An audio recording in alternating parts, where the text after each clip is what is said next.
Bueno, vamos a empezar y vamos a empezar haciendo una pausa. Ustedes vieron que estábamos viendo, adelante, estábamos viendo una serie del Antiguo Testamento, una síntesis del Antiguo Testamento. Y estaba orando hace 2 días acerca de esto y pensé que tendría que cambiar el tema un poco porque a veces necesitamos entender qué es lo que está haciendo Dios en nuestra vida con este tipo de sufrimiento por el que estamos muchos pasando y que hemos pasado este año. Entonces, la buena noticia para muchos, y es algo como mental, ¿no? La buena noticia es, ya acabó el año, borrón y cuenta nueva, y ya viene la vacuna. O sea, son buenas noticias y no quiero quitarle a las buenas noticias tampoco. Pero en un sentido también muy real, nada ha cambiado.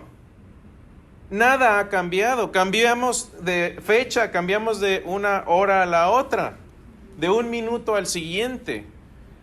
Pero en realidad nada ha cambiado en muchas circunstancias de las que estamos viviendo y de las que están viviendo, las que puedo estar yo viviendo también. Les quiero compartir algo que a mí me ha ayudado a lidiar con el sufrimiento. Esto es algo en lo que he pensado mucho, que he volcado mucho mi corazón en pensar en estas cosas con mucho cuidado. Y es algo que espero que también a ustedes les ayude. Y la pregunta de los 64,000, la pregunta más difícil que nos pueden hacer a nosotros como cristianos y que nosotros como cristianos podemos hacernos también a nosotros es esta: ¿por qué Dios permite el mal en el mundo? ¿Por qué Dios permite que pierda mi trabajo, que pierda mi salud, que pierda mi familia, que pierda, que venga un virus? Creó Dios este virus y lo mandó y dijo, quiero que sufran un poco allá abajo. ¿Es Dios un niño malo con una lupa quemando a los pobres humanos como si fuéramos hormigas acá? Bueno, esa es la opinión que tiene mucha gente de Dios y me molesta que así sea. Pero al mismo tiempo, cuando estoy yo sufriendo, tengo también la disposición de cuestionar a Dios y decirle, ¿por qué está pasando esto? Si no, leamos los Salmos. Dios, ¿hasta cuándo va a pasar esto? ¿Hasta cuándo vas? Entonces, en una manera también muy real, tenemos un Dios que es un Padre al que podemos ir y decirle, Dios, ¿qué está pasando aquí? No a manera de cuestionarlo, no a manera de faltarle al respeto, pero sí como un Padre que podemos llegar y tener una conversación seria y dura con Él. Y eso es lo que vamos a hacer en estas próximas semanas. ¿Por qué permite Dios el mal en el mundo? Y déjenme darles parte de las buenas noticias. La buena noticia es que este mal también tiene una solución y vamos a ver la solución a este problema del mal, del sufrimiento. ¿Cuál es la solución? ¿Y qué es lo que Dios dice de esto? Dios dice que nunca vamos a sufrir, que nunca va a pasar nada malo, o qué es lo que está pasando y a un nivel incluso más cósmico, a un nivel global. Y no nada más estamos nosotros aquí, hay todo un reino celestial que es parte de este drama que se está desenvolviendo entre nosotros. Vamos a ver también esta solución. Pero primero tengo que empezar con las malas noticias y con lo que mucha gente, como mis amigos ateos, están diciendo acerca de esto. Porque es grave, es un problema serio que debemos poder encarar. Sam Harris es uno de los ateos más conocidos en este siglo. Ha escrito muchos libros y muchos de sus libros se leen, y en círculos ateos él sería como uno de sus 4 profetas mayores. Y él escribió un libro que se llama Carta a una nación cristiana. Esto, el ateo Sam Harris se los escribió a ustedes y a mí que somos creyentes en Dios. Y esto es lo que él nos quiere decir como ateo de nuestra situación. Escuchen esto. Dice, en alguna parte del mundo un hombre ha secuestrado a una pequeña niña. En poco tiempo la va a violar, torturar y matar. Si una atrocidad de este tipo no está sucediendo en este preciso momento, va a suceder en unas cuantas horas o días a lo mucho. La misma estadística indica que los padres de esta pequeña creen, como ustedes creen, que un Dios amoroso y todopoderoso la está cuidando, así como a su familia. ¿Tiene razón de creer esto? ¿Es bueno que crean esto? No. Y luego termina esta frase con esto, diciendo, el contenido total del ateísmo está en esta respuesta. Ahora déjenme decirles algo, esto es muy emocional. Nos llega porque nos llega emocionalmente. Pero ese no es el Dios en el que yo creo. Ese es el Dios que Él cree que nosotros adoramos. Y vamos a ver por qué está equivocado. Otro ateo profesor, Daniel Howard, este es un profesor del Departamento de Filosofía de la Universidad Estatal de Washington, dice así, no existe ninguna fuente autoritaria cristiana que diga que deberíamos esperar mucha menos maldad de la que existe. En realidad, el mensaje bíblico es que tenemos razón alguna para pensar que podríamos hacer tal cosa. No les hacemos a los demás ningún favor al darles la falsa esperanza, en privado o en el púlpito, de que entendemos por qué Dios permite tanta maldad. Estamos a oscuras. No nos es posible ver cómo es que alguna razón que se nos ocurra, o todas las razones en combinación, justificarían a Dios el permitir tan terrible maldad. Necesitamos resignarnos a este hecho.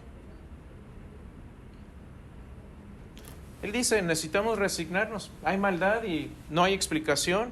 Y creo que este es otro extremo también equivocado. Porque cuando nos pasan cosas malas o nos preguntan por qué Dios permite el mal, decimos muchas veces, bueno, pues ya en el cielo sabremos. Pero la Biblia nos dice muchas cosas de por qué Dios permite el mal. Y yo estoy seguro que si les pregunto a cada uno de ustedes, me darían muchísimas respuestas correctas acerca de esto. Otro hombre que ha sido extremadamente dañino al cristianismo, se alejó también por este problema. Bart Ehrman estudió en seminario cristiano junto a uno de mis profesores, junto al doctor William Lane Craig. Fueron a Trinity Evangelical Seminary y crecieron en la misma cepa de conocimiento cristiano, pero William Lane Craig vino a convertirse en uno de los grandes defensores del cristianismo y Bart Ehrman a uno de los grandes detractores del cristianismo. Y este fue el problema que lo alejó, y esto es lo que él dice en uno de sus libros. Me di cuenta de que me era imposible reconciliar la fe con los hechos de la vida. En particular, me fue imposible explicar cómo es que puede haber un Dios bueno y todopoderoso activamente ocupado en este mundo dado el status quo. Para muchos que habitan este planeta, la vida es una cloaca de miseria y sufrimiento. Llegué al punto en que simplemente ya no pude creer que existe un monarca bueno y amoroso a cargo de todo esto. He perdido mi fe completamente, ya no voy a la iglesia, ya no creo, ya no me considero cristiano. Y este es el problema que tenemos. Ahora, la pregunta se hace muy rápido y muy fácil, ¿sí o no? ¿Por qué Dios permite el mal? Pero la respuesta a esto es compleja, toma tiempo. Por eso cuando yo tengo una conversación con una persona y que me está preguntando esto, no necesariamente porque esté sufriendo, porque cuando una persona está sufriendo, no necesito darles los grandes argumentos de por qué Dios permite el mal. Necesito darle mi hombro, mi abrazo y mi apoyo. Tal vez después vendrá tiempo para estas respuestas. Pero a mí me ayuda como cristiano saber esto, incluso cuando estoy pasando por sufrimiento. Y el problema, como lo plantean los que saben de esto, el problema del mal es así. Y esto incluso los filósofos griegos ya lo estaban hablando. Epicuro, uno de los grandes filósofos griegos, ya hablaba de este problema. Y ellos decían, bueno, si Dios es bueno, quiere terminar con el mal, ¿sí o no? Y si Dios es omnipotente, si Dios tiene todo el poder, entonces puede terminar con el mal. Pero el mal existe. A ver, ¿es esto innegable o no? ¿Es cierto que Dios es bueno? ¿Es cierto que querría quitar el mal del mundo? ¿Es Dios omnipotente y puede terminar con el mal del mundo? ¿El mal existe? Wow, tenemos un problema ahí. ¿Cuál es la conclusión? Bueno, la conclusión de muchos amigos ateos es esta. Por lo tanto, Dios no existe. Pero déjenme decirles algo, esto no es necesariamente cierto, porque yo puedo cambiar unas pequeñas cosas en este argumento y desmantelarlo. Simplemente no es lógicamente coherente. La existencia del mal y la existencia de Dios son compatibles. Vamos a poner un poquito de un cambio o una espina a esto. Si Dios es bueno, quiere terminar con el mal, ¿cierto? Ok. Si Dios es omnipotente, puede terminar con el mal, ¿cierto? Ya lo vimos. El mal existe todavía. Le acabo de agregar una palabrita. Todavía existe. Por lo tanto, ¿Dios no existe? No necesariamente. Vamos a modificarlo aún un poco más. Si Dios es bueno, ¿quiere terminar con el mal? Sí. Si Dios es omnipotente, puede terminar con el mal cuando lo desee. El que no desee aún es que tal vez hay algún propósito para esto y lo vamos a ver. El mal existe aún, por lo tanto, ¿Dios no existe?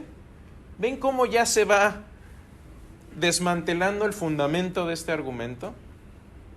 No es necesariamente cierto. Hagamos una última modificación. Dios es bueno, quiere terminar con el mal, innegable. Dios es omnipotente y puede terminar con el mal cuando lo desee. El mal todavía existe, por lo tanto, Dios terminará con el mal. Eso es lo que creemos, eso es lo que Dios nos ha dicho. Y tenemos la garantía de que Dios ha caminado al lado de la humanidad por siglos y ha cumplido esas promesas. Podemos también confiar en esta. Ahora, lo que vamos a ver en estas lecciones, y voy a empezar a usar algún término aquí, que si no se acuerdan, ni se preocupen, ¿ok? Pero hay una diferencia entre hacer una defensa del problema del mal y una teodicea. ¿Qué es una teodicea? Bueno, teodicea es una palabra compuesta de dos vocablos griegos. La primera es, ¿a qué les suena teos? Dios. Y la segunda palabra es dike. Dike quiere decir justicia. Entonces, una teodicea se refiere a la justicia de Dios, es decir, ¿cómo es que es justo que esté pasando esto? ¿Cómo es que Dios tiene razones suficientes y de peso para permitir lo que está pasando? Eso es diferente a una defensa. Una defensa simplemente muestra a lo mucho que el crítico de Dios, el que dice, no puede haber Dios porque hay todo esto, está equivocado. Vamos a hacer las dos cosas aquí. Si se dan cuenta, en este argumento que mostré acá, en estas modificaciones que le hicimos, lo que hice fue mostrar un poco una defensa. Esto es una defensa. Estoy mostrando que el argumento del opositor no funciona bien, tiene agujeros por ahí. Pero vamos a ir más allá. Vamos a hacer una teodicea, y una teodicea intenta explicar, y esto es lo que hace una teodicea, toma la naturaleza de Dios, toma la escritura, y toma el mundo real, y toma corazón y mente, para tratar de entender por qué Dios permite el sufrimiento. ¿Sí? ¿Se entiende la diferencia entre una teodicea y una defensa? Yo puedo defender cierto atributo de Dios o explicar por qué no funciona lo que está diciendo mi amigo ateo, pero es diferente a dar una explicación de por qué esto tiene sentido. ¿Sí? ¿Hay alguna pregunta hasta aquí? Quisiera hacer una pausa y no sé si alguien me pudiera ayudar. Con quienes nos están viendo en línea también, si alguien tiene una pregunta en línea, también en vivo, con gusto la puedo responder. Si hay preguntas que vaya yo a contestar en clases futuras, la voy a poner en pausa para que se conecten a la próxima. Pero si hay preguntas, por favor, no duden en... Este es un tema profundo, un tema complejo, y lo vamos a ver a profundidad, pero no quiero que se queden con preguntas o dudas, ¿sí? ¿Habrá algún comentario, alguna duda hasta ahorita? Ok, sigamos, excelente.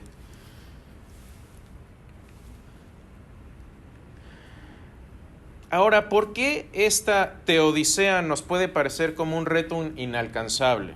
¿Por qué es que el tratar de explicar por qué Dios permite el sufrimiento es tan difícil?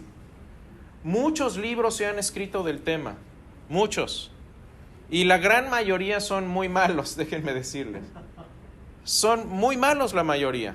Tuve la bendición y la fortuna de ser mentoreado y enseñado por una persona que se ha dedicado por más de 30 años a pensar en este problema nada más. Imagínense 30 años de tu vida pensando nada más en este problema. Y este es el material que les comparto porque a mí me ha cambiado la vida. ¿Por qué es difícil tratar de explicar esto? Bueno, porque primeramente somos humanos y es fácil tambalearnos cuando estamos sufriendo. Nos tambaleamos, es normal. Cuando viene un golpe a nuestra vida y empezamos a sufrir, nos invade todas nuestras emociones. Segundo, algunos no comprenden el libro de Job. ¿Cuántos de nosotros hemos ido al libro de Job cuando tenemos un sufrimiento? ¿Por qué? Porque nos identificamos, queremos empatía. Job, uno de los hombres que más han sufrido en la Escritura, y queremos entender cuál es la relación entre Dios y Job y cómo Dios está trabajando en eso de alguna manera. Muchas veces no entendemos qué es lo que Dios está haciendo en la vida de Job y por qué lo permite. Ahora, otros no quieren contestar la pregunta. Están así como que, no quiero saber, no entiendo y lo sabremos en el cielo y no quiero saber ahorita. Otra es que algunos se apegan al determinismo exhaustivo. ¿Qué es el determinismo? El determinismo es, y lo vamos a ver ahorita más detalle, es la idea de que Dios es el causante efectivo de todo lo que sucede en la humanidad. ¿Cuál es el problema con esto? Que si este determinismo, si Dios determina absolutamente todo, entonces Dios se convierte en el autor del mal. ¿Ok? Y hay veces que metemos esta doctrina en la doctrina de Dios, en la Biblia, la deducimos de la Biblia equivocadamente y entonces ¿qué pasa? Pues es culpa de Dios. Y aparte esto viene también con la naturaleza humana, que nos gusta culpar a otros, ¿no? ¿Qué fue lo primero que hizo Adán cuando comió del fruto del árbol de la ciencia del bien y del mal? ¿A quién culpó? A la mujer. A Dios indeterminadamente. La mujer. Sí, a Dios. Sí. Fallamos al tratar de entender la depravación humana. Mucha gente piensa que el ser humano es bueno por naturaleza o que es un marco en blanco, ¿no? Como una pintura que está lista en blanco y la sociedad es la que lo corrompe. No entendemos lo que dice la Biblia realmente de la depravación humana y vamos a ver parte de esto. Fallamos al tratar de entender el valor del libre albedrío.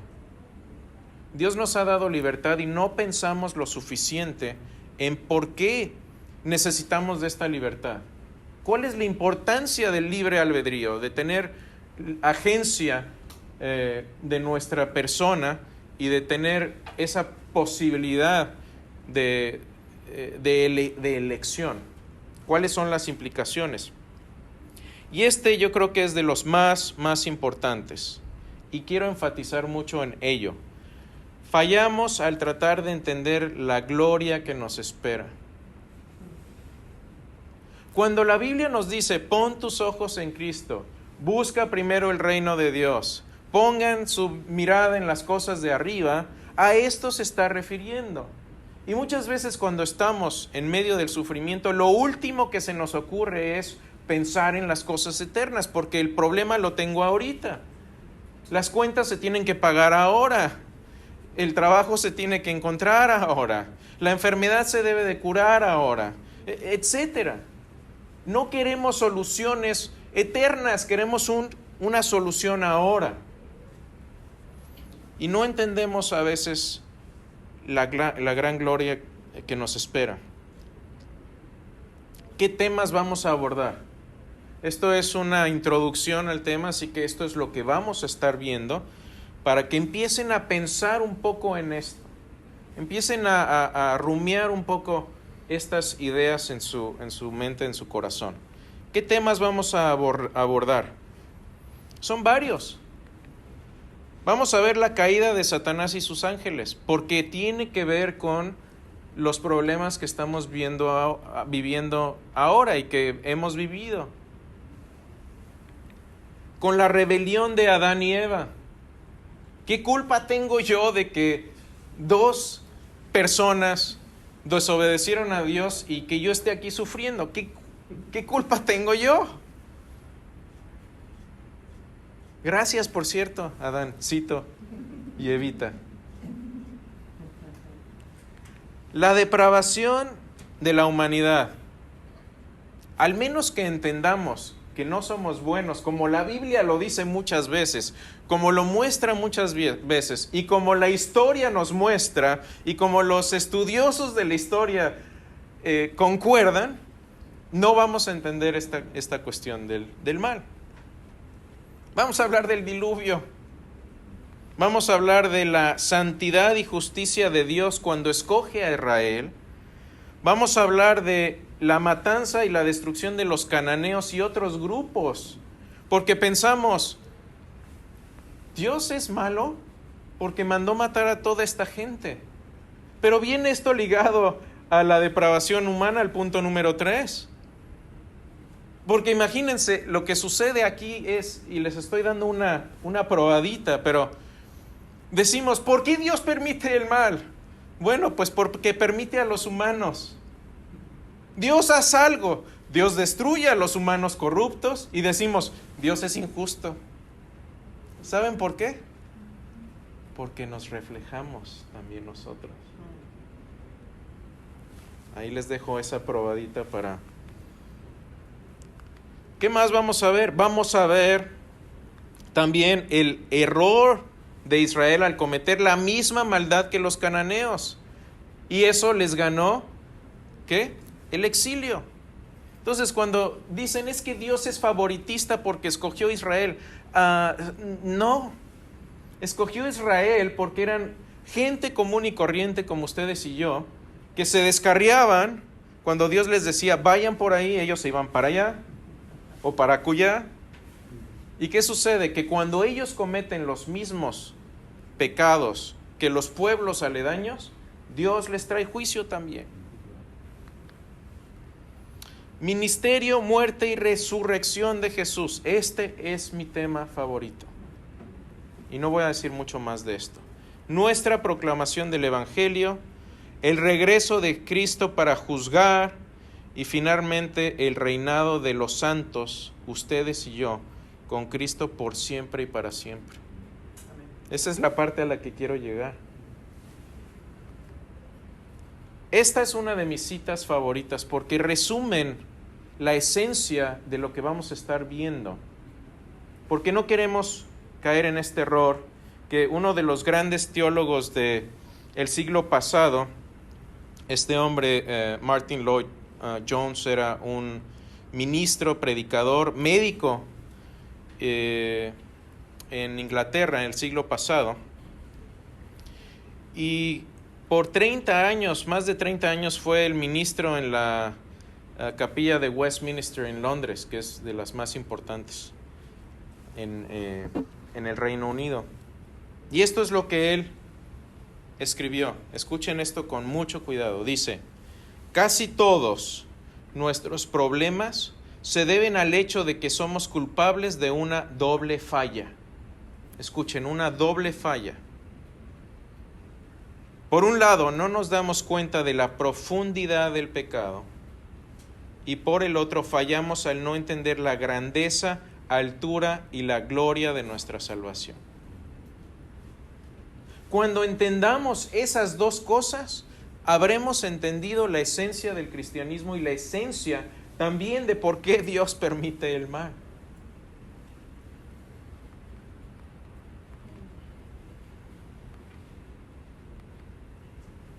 Así que decíamos, si Dios es bueno, quiere terminar con el mal, es omnipotente y puede hacerlo cuando desee. El mal existe aún, pero Dios terminará con el mal. Bueno, vamos a primero tratar de definir un poco, y esto es algo muy difícil. Pero ¿qué es la maldad? ¿Se han puesto a pensar qué es la maldad?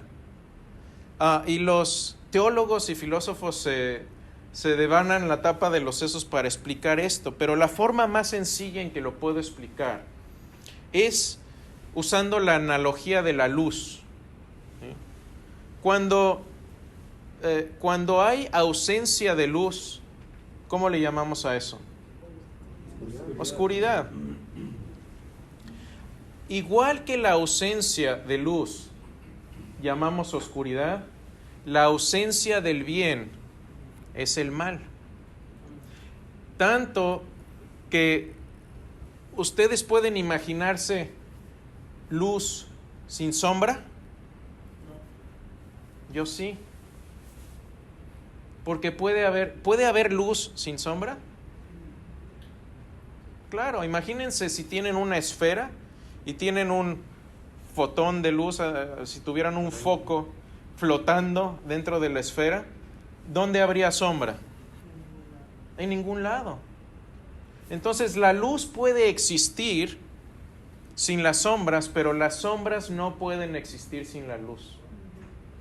El bien igualmente puede existir sin el mal, pero el mal no puede existir sin el bien.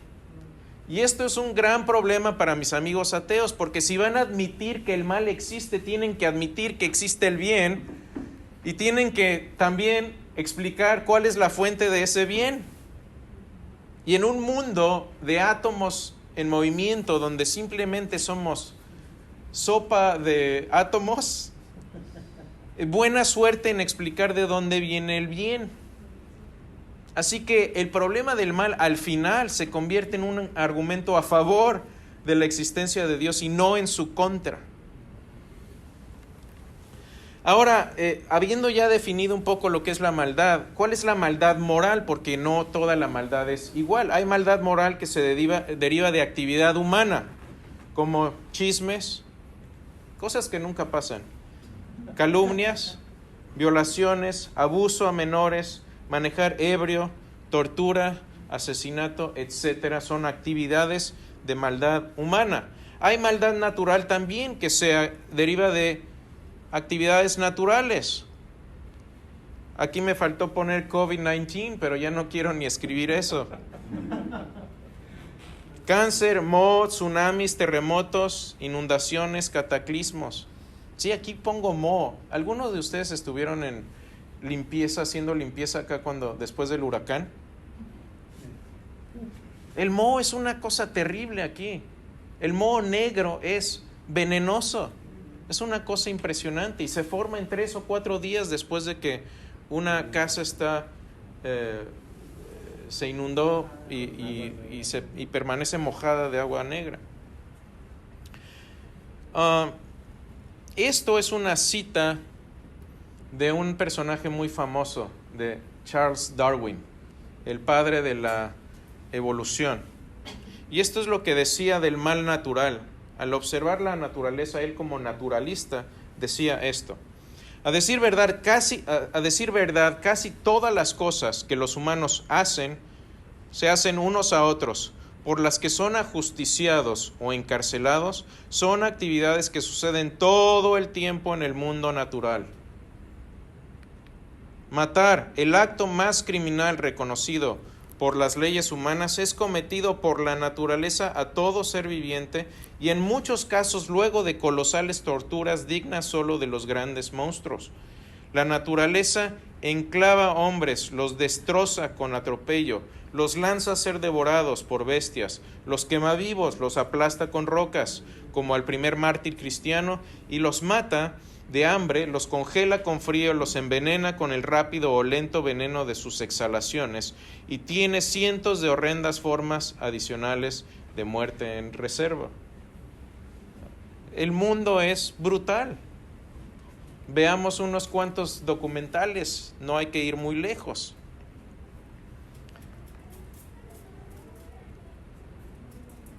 Ahora,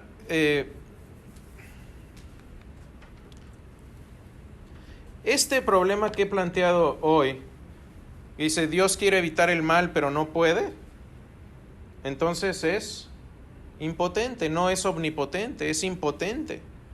Puede pero no está dispuesto, entonces es malévolo. Si es que quiere y puede, entonces ¿por qué hay maldad? Esto es algo que estableció un filósofo que se llamaba David Hume. Es el mismo tipo de razonamiento que puse al principio. Déjenme darles una buena noticia. Esto se llama el problema lógico del mal. Y hay un filósofo que se llama Alvin Plantinga que desmanteló este argumento.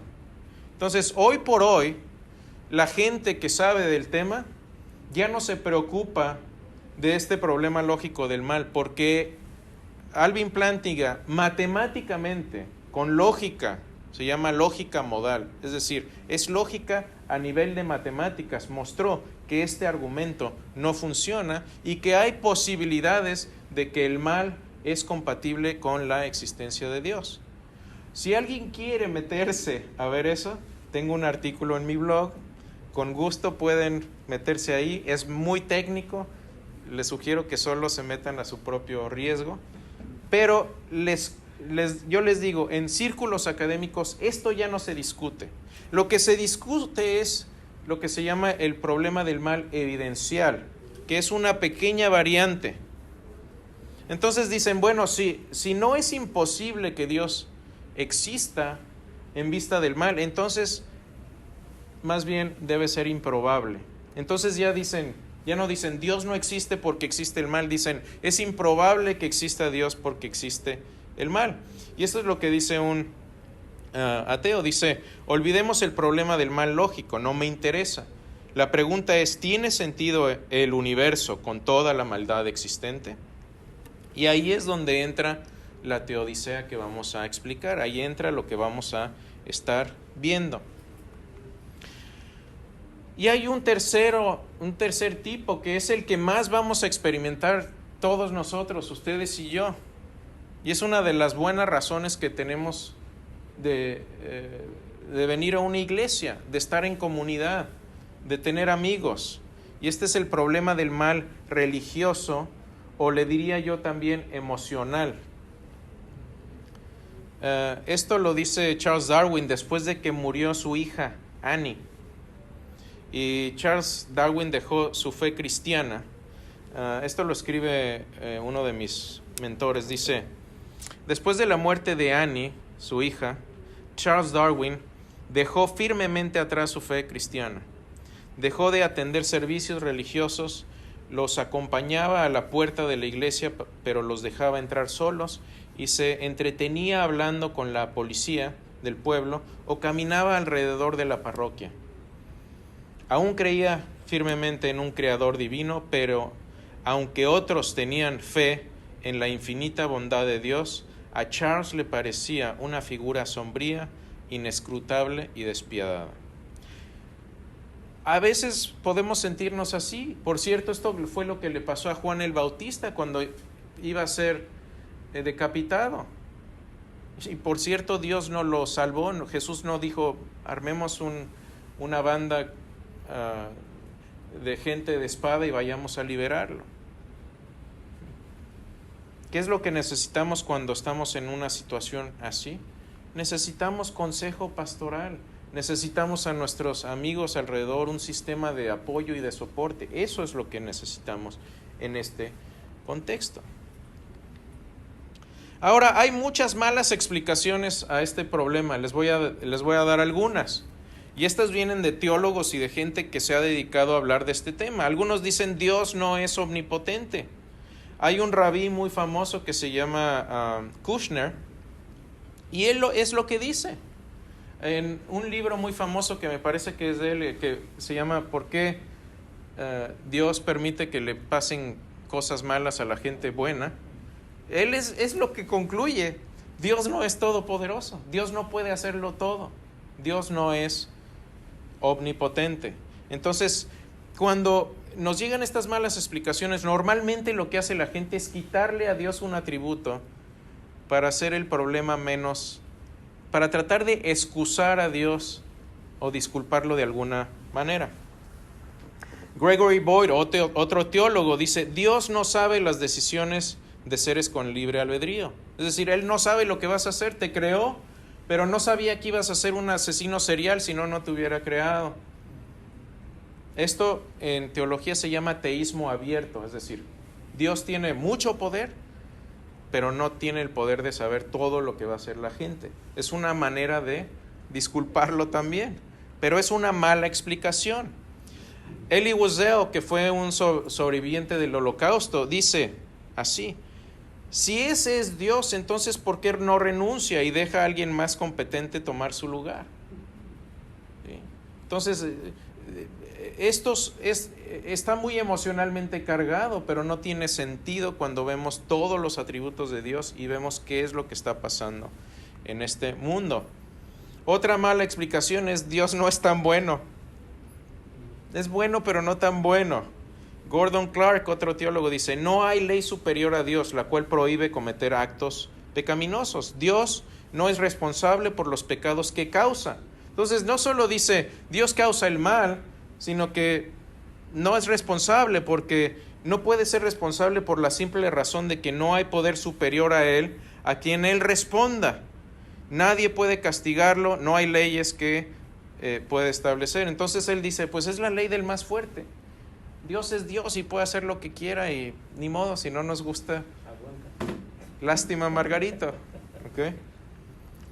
Otra mala explicación similar es de otro teólogo que se llama Paul Helm y que es determinista, es decir, él cree que Dios lo determina todo. Dice, el argumento de Clark es típico de la filosofía, pero extraordinario bajo cualquier otra circunstancia. En otras palabras, esto es simplemente un intento de sabiduría mundana para justificar una posición teológica. Y esta es la respuesta, pero si leemos pasajes muy sencillos como Mateo 5:48, dice, sean pues ustedes perfectos como vuestro Padre que está en los cielos es perfecto.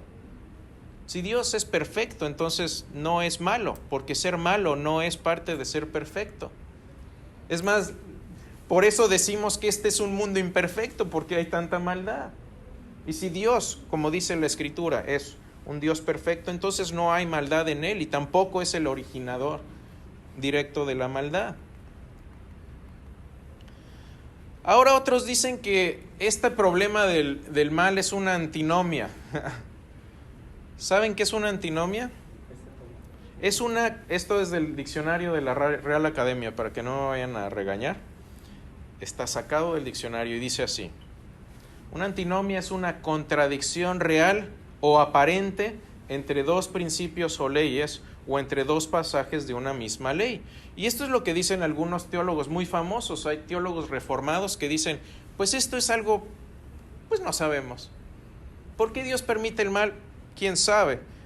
Por ejemplo, J.I. Packer. Déjenme decir algo de J.I. Packer, que falleció el año pasado.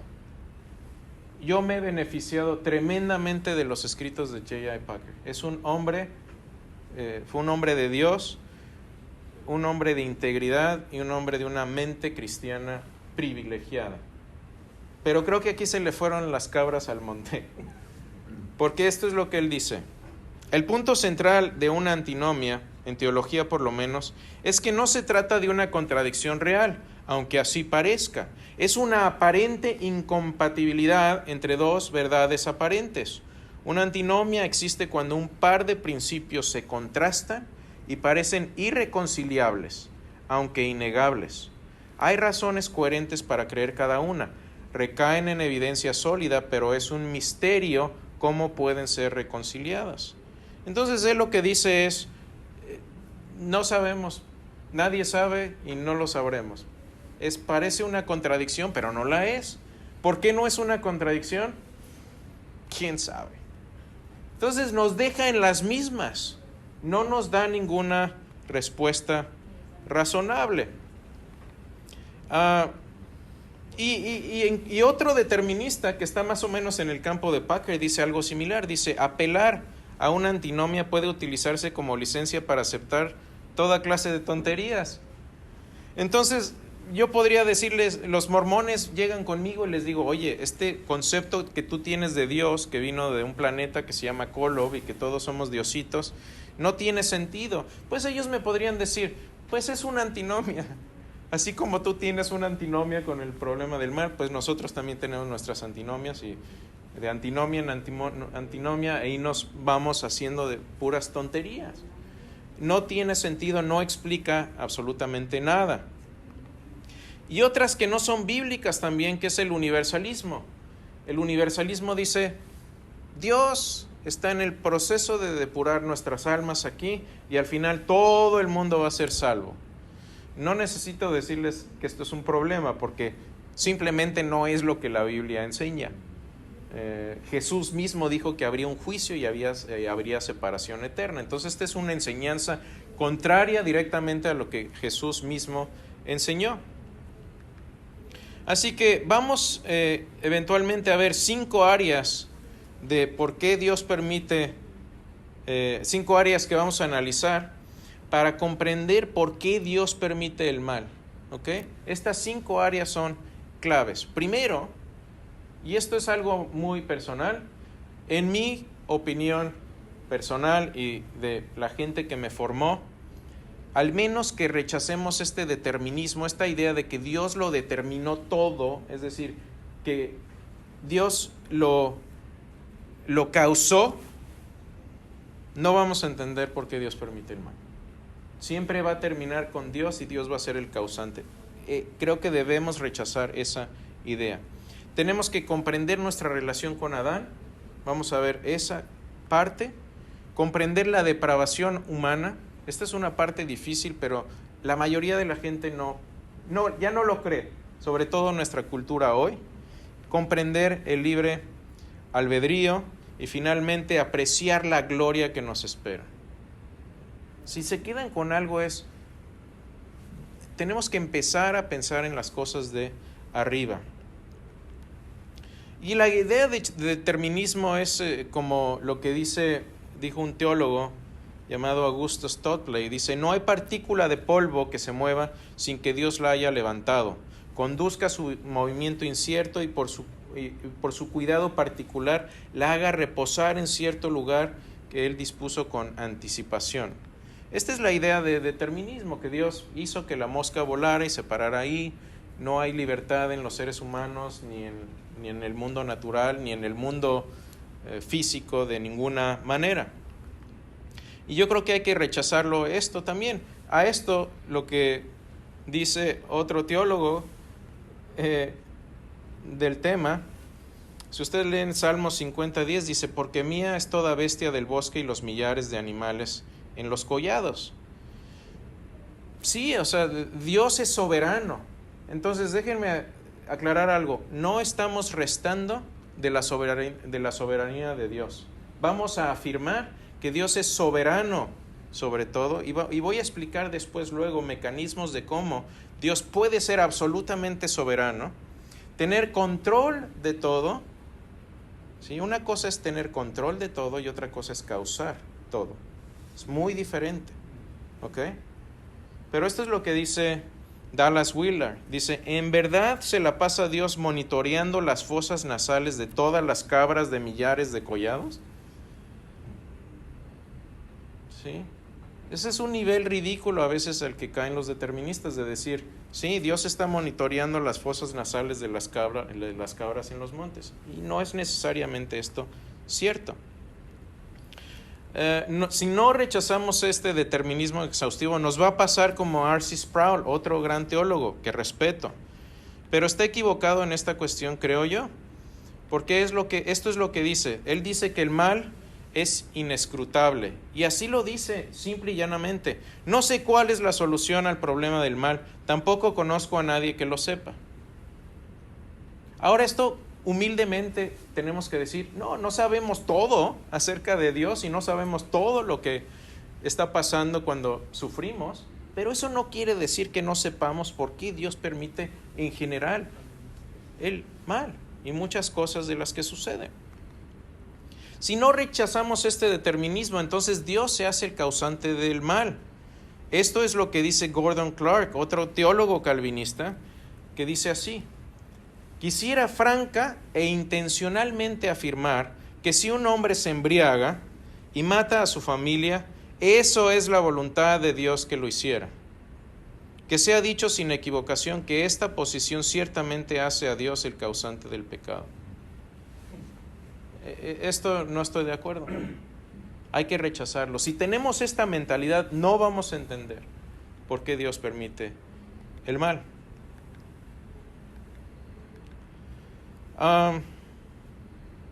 Déjenme terminar con este pequeño chiste.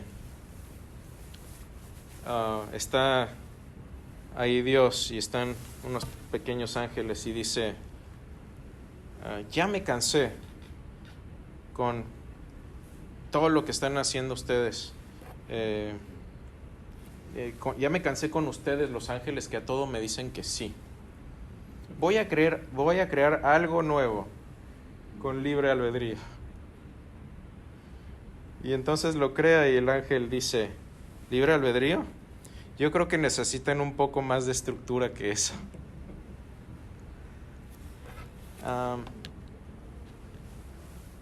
Déjenme terminar con algunas reflexiones y hacer una pausa aquí. Les di mucha información. Esta información la vamos a subir. ¿Ok? No se preocupen, no tienen que tomar notas. Lo tengo por escrito también y les voy a dar la información para que después la puedan digerir a más detalle si así lo quieren. ¿Ok? Pero quiero terminar con un par de reflexiones de esto, porque es un tema muy crudo. ¿Okay? Primero, ¿hay alguna pregunta hasta ahora?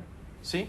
¿En línea por ahí? Sí, tenemos al hermano Jonah Peter que dice, ¿los que perecieron en el desierto antes de entrar a la tierra prometida fueron salvos o no? Pregunta. ¿Los que perecieron en el desierto antes de la tierra prometida fueron salvos o no? Bueno, esta es una pregunta no tan relacionada con el tema. Voy a responder de manera muy rápida. ¿Okay? Hay diferentes posturas teológicas en cuanto a esto, en cuanto a qué pasó con la gente del Antiguo Testamento. Mi posición es que que Dios, hay un escrito que tengo en mi blog, si lo quieren buscar, mi blog es veritasfidei.org, hay un botón de búsqueda, en ese botón de búsqueda ponga aztecas, y ahí explico a detalle mi posición en cuanto a esto. Pero muy resumidamente, lo que yo diría es que Dios ha dado un mecanismo de salvación. Este mecanismo de salvación culmina con la venida de Cristo. ¿Okay? Pero también Dios nos ha dado una conciencia, como dice Romanos 3. Y esta conciencia está en todo ser humano. Y esta esperanza de salvación y este sentido de que hay algo mal en el universo nos atañe a todos. Todos tenemos este chip de saber que hay algo mal en el mundo, y no solo que saber que hay algo mal, saber que es malo y que es bueno.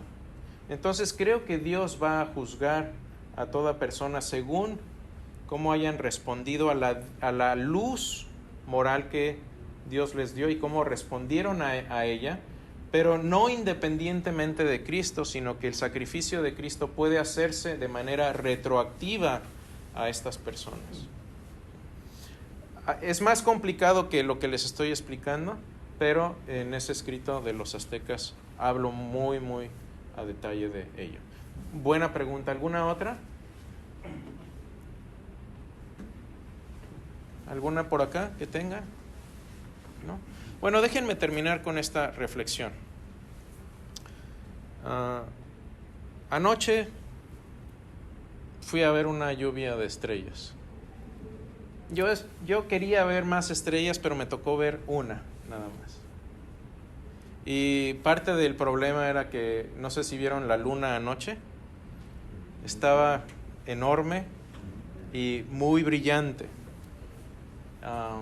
Entonces me fui a 1 hora más o menos al norte de, por ahí en Humboldt, y estaba viendo las estrellas y me puse a orar.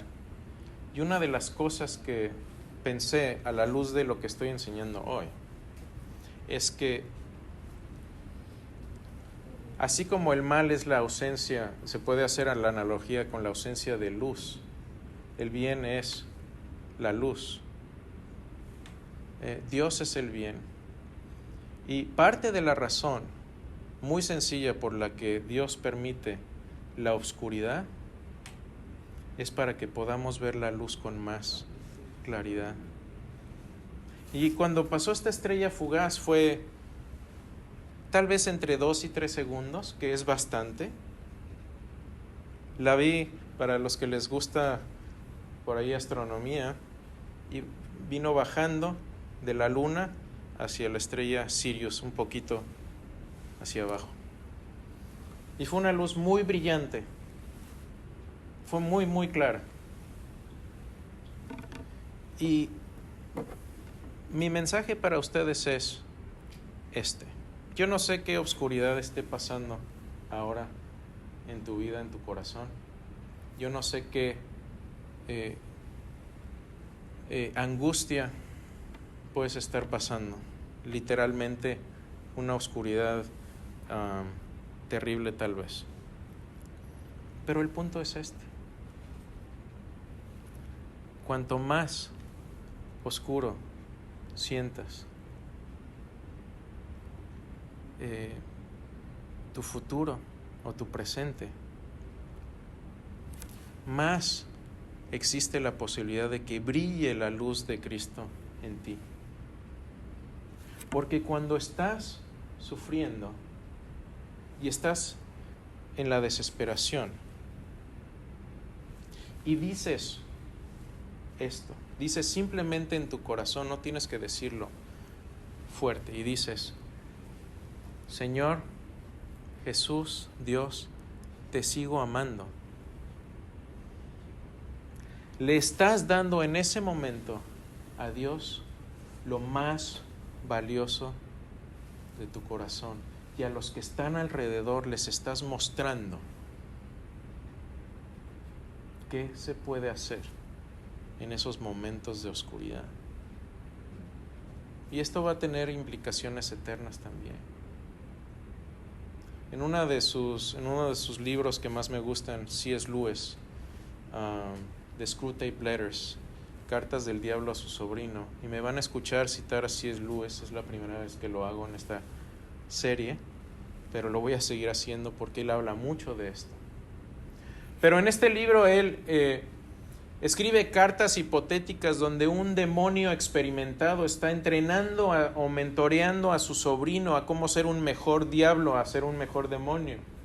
Y esto lo usa Lewis como una ilustración de cómo funciona el mundo oculto, el mundo satánico, y de cómo opera eso con la tentación humana. Y esto es lo que él dice. Él dice: nuestra empresa y por cierto, le está hablando al demonio, y cuando se refiere al enemigo se refiere a Dios. Y dice, nuestra empresa como demonios nunca está en mayor peligro que cuando uno de estos seres humanos están sumidos en la desesperación, cuando están en la oscuridad, cuando están abatidos y han perdido esperanza. Nunca nuestra empresa está en mayor peligro que cuando uno de ellos está así y aún le ama al enemigo y le obedece. Y eso es precisamente lo que hizo Job. Y la mejor noticia de esto es que Cristo vino, Cristo murió y Cristo no se quedó en la tumba. Vamos a hablar de la resurrección. Vamos a hablar de nuestro papel en el futuro. Y recuerda que cualquier sufrimiento que estés pasando ahorita es pasajero. Pablo dijo, y voy a parafrasearlo, pero los sufrimientos del tiempo presente no se comparan con la gloria venidera. Tenemos que aferrarnos a algo eterno, a algo que no nos pueden arrebatar. ¿Sabes cuándo va a venir la ansiedad en nuestra vida? Cuando nuestra esperanza esté puesta en algo de este mundo y se ve amenazado. Cuando tenemos una esperanza en algo que no nos pueden quitar, entonces va a venir paz. ¿Es fácil? No, me estoy predicando a mí mismo, porque yo mismo muchas veces no hago eso. Les toca de refilón a ustedes.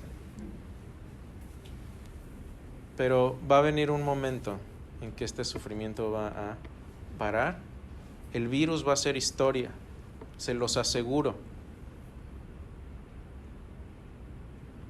Pero tengamos paz de que Dios mandó a Jesús y venció al mundo, y no solo venció al mundo, venció a la muerte.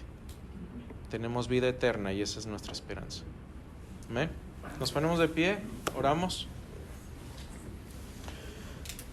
Señor bendito, a veces desfallecemos, estamos abatidos, nos sentimos ansiosos, Señor, pero ayúdanos a poner nuestra mira en las cosas de arriba, en las cosas tuyas, y sobre todo a ponerlos en la cruz y no solo en...